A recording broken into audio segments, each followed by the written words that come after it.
Hello, আসসালামু আলাইকুম। আপনাদের মাঝে আবার আবার আমি কোয়েল পাখির খামার নিয়ে হ্যাঁ ভিডিও দিতে আসলাম। কিছু তথ্য উপাত্ত কিছু কথা বলবো। আর কোয়েল পাখিকে এই গরমের সময় কি খাওয়াবেন, কি খাওয়ালে পরে কোয়েল পাখির একটু এই গরম থেকে স্বস্তি পাবে এবং হাঁসফাঁস থেকে স্বস্তি পাবে। হ্যাঁ, আচ্ছা, মনে হচ্ছে কথা শোনা যাচ্ছে না তেমন একটা। আমার এখানে আবার ফ্যান চলতেছে। হ্যাঁ, ফ্যান চলতেছে, এই গরমের জন্যই দিয়েছি মূলত এই ফ্যানটা। এই এখন ঠিক মতো শুনতে পাচ্ছেন তো? বিষয়টা হচ্ছে, আপনারা সবাই খাবার খরচ বাঁচাতে চান। সবারই একটা চিন্তা ভাবনা যে কোয়েল পাখি থেকে কীভাবে খাওয়া দাওয়া একটু কমিয়ে আনা যায়। হ্যাঁ, এই জন্য কোয়েল পাখি বলেন, মুরগি বলেন, যে কোনো পাখি বলেন, ওরা কিন্তু শাক সবজি ঘাস লতা পাতা খেতে খুব পছন্দ করে। এই দেখেন কেমন করতেছে, দেখেন খাওয়ার জন্য কেমন করতেছে, শুধু চেয়ে চেয়ে দেখেন। এই দেখেন দেখতে পাচ্ছেন? ওরা এত পাগল। এই কলমি শাক, আপনারা যেখান থেকে আছেন, যদি কলমি শাক থাকে এরকম সবুজ পাতা দেখে নেবেন। হ্যাঁ, একদম মানে ডগাইগুলি দেখবেন এই যে এরকম, মানে খুব শক্ত, একদম নরম নেবেন না, আর একটু পানিতে ভিজিয়ে নেবেন, আরও ভালো।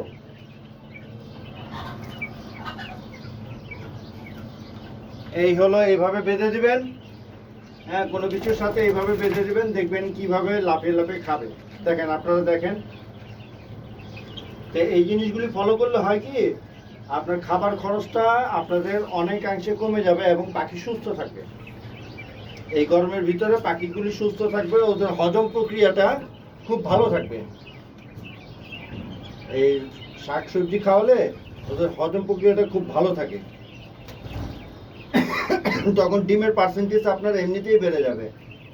আর ওরা যে মোট কথা হলো, ওরা যে ঠুকরা ঠুকরিটা করে, এক পাখি আরেক পাখির সাথে টুকরা টুকরি করে, এই খাবার পেলে এরকম এরকম টুকরা টুকরি এলাকা খাবার পেলে, এই দেখেন দেখেন দেখেন কেয়ামত হয়ে যাবে এখন।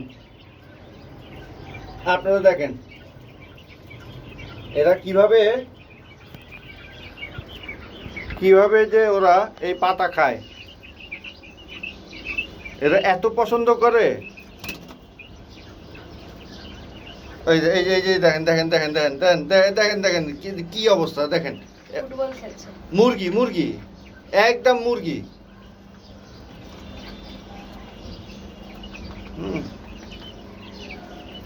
এরকম পাতা দিবেন, বেশি না, বেশি নিবে না, 10 টাকা করে একটা মুঠা। এই 10 টাকা মুঠা দিলে পরে ওরা মানে সুন্দর স্বাচ্ছন্দ্যে খেতে পারবে। আপনার খাওয়ার খরচ কমে যাবে, ওদের টুকরা টুকরিটা কমে যাবে। এই যে টুকরা টুকরিটা কমে যাবে, ওরা এইগুলি নিয়ে ব্যস্ত থাকবে। আবার আর্টিফিশিয়াল কিছু প্লাস্টিকেরই আছে, ওটা সারাদিনের জন্য দিতে পারেন। আর এই গরমের ভিতরে মাঝে মধ্যে এই যে পানিতে আপনারা স্যালাইন দিবেন। খুব বেশি গরম পড়লে একটু স্যালাইন মিশিয়ে দিবেন, অথবা লেবুর পানি দিবেন। একটা লেবু কেটে এরকম চিপড়িয়ে দিবেন, ভিটামিন সি এর প্রয়োজন আছে। হ্যাঁ, আর এরকম তো শাকসবজি তো দিবেনই। আর আরেকটা যেটা পাশাপাশি আমি যেটা করেছি, এটা হলো এই যে ফ্যানের ব্যবস্থা করেছি। এই ফ্যানের ব্যবস্থা আপনারাও করবেন। হ্যাঁ, যার যেরকমভাবে। হ্যাঁ, এই ওদের একটা স্বস্তি, এই যে হাঁসফাঁস করে মুখটাকে করতে থাকে। কারণ আমার এখানে টিন ভাই, এই যে আমি টিন দিয়েছি এখানে, টিনের নিচে কোনো ফয়েল পেপার দিইনি। তার মানে বুঝতেই পারতেছেন কেমন গরম, যার কারণে একটা ফ্যানের ব্যবস্থা করেছি।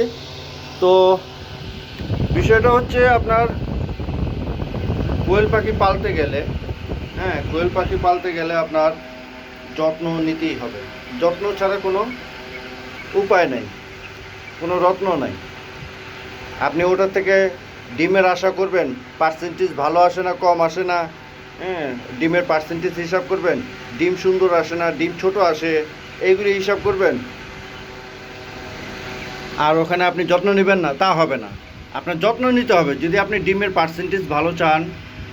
ডিম বড় চান, ডিম সুন্দর চান, এবং পাখি সুস্থ সবল থাকুক, ঠুকরা ঠুকরি না করুক, এই সমস্ত জিনিসগুলি চান, তাহলে অবশ্যই আপনাকে যত্ন নিতে হবে। তবে যারা লিটারে পালন করেন তাদের খুব কষ্ট ভাই, যে কষ্টটা আমি সাফার করতেছি। এই যে সকালবেলায় এসেও মনে করেন এই যে লিটারগুলো আমি দেখাই আপনাদের,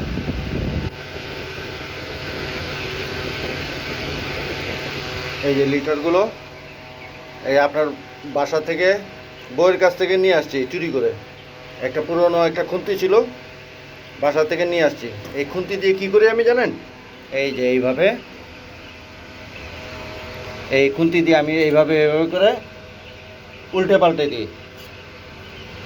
এই যে এইভাবে উল্টে পাল্টে দিই, কারণ সবসময় তো প্রতিদিন তো আর লিটার চেঞ্জ করা যায় না। এই যে এইভাবে আপনারা উল্টে পাল্টে দিবেন। একটা খুন্তি নিবে, বেশি না, এইভাবে উল্টে পাল্টে দিবেন। বাস উল্টে পাল্টে দিলে এই দেখেন করে কি, এই যে আমি খালি উল্টায় দিছি, দেখেন গোসল করা শুরু করে দিচ্ছে।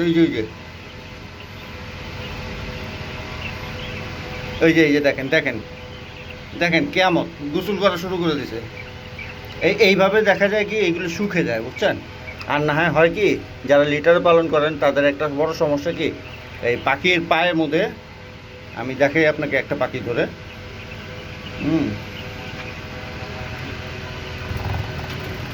এই উড়িস না, খালি উড়াউড়ি করে, পুরোপুরি করে।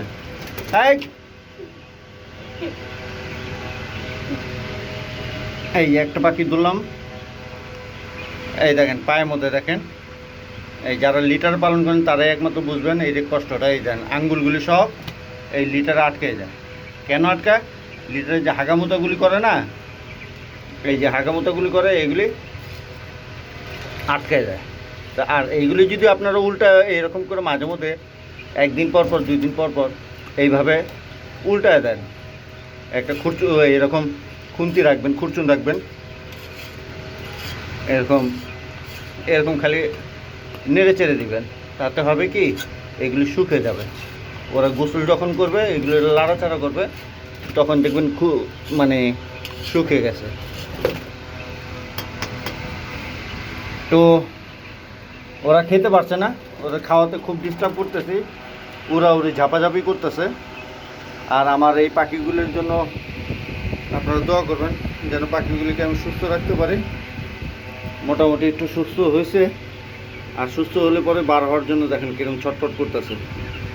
এগুলো প্রত্যেকটা ইনজুরি, নাকে মুখে, এই হলো অবস্থা। নাকে মুখে সব টুকরা টুকরি করে রক্তাক্ত অবস্থায় ছিল। হলুদ টলুদ লাগাই দিয়ে মোটামুটি একটু লাইনে আনছি। তাও দেখতেছি আবার একই অবস্থা, কিছুটা উন্নতির দিকে। আজকে 2-1 টাকা ছেড়ে দিব, কারণ এরা সবাই ডিম পারে, সবাই ডিম দেয়। তো ঠিক আছে, সবাই ভালো থাকেন। পরবর্তীতে আবার ভিডিওর জন্য অপেক্ষা করেন। ভালো কিছু অথেন্টিক এবং উপকারিতা কোনো ভিডিও থাকলে আমি আবার আপনাদের পাশে হাজির হব। তখন পর্যন্ত অপেক্ষা করেন। আসসালামু আলাইকুম রহমতুল্লাহ। ভালো থাকেন।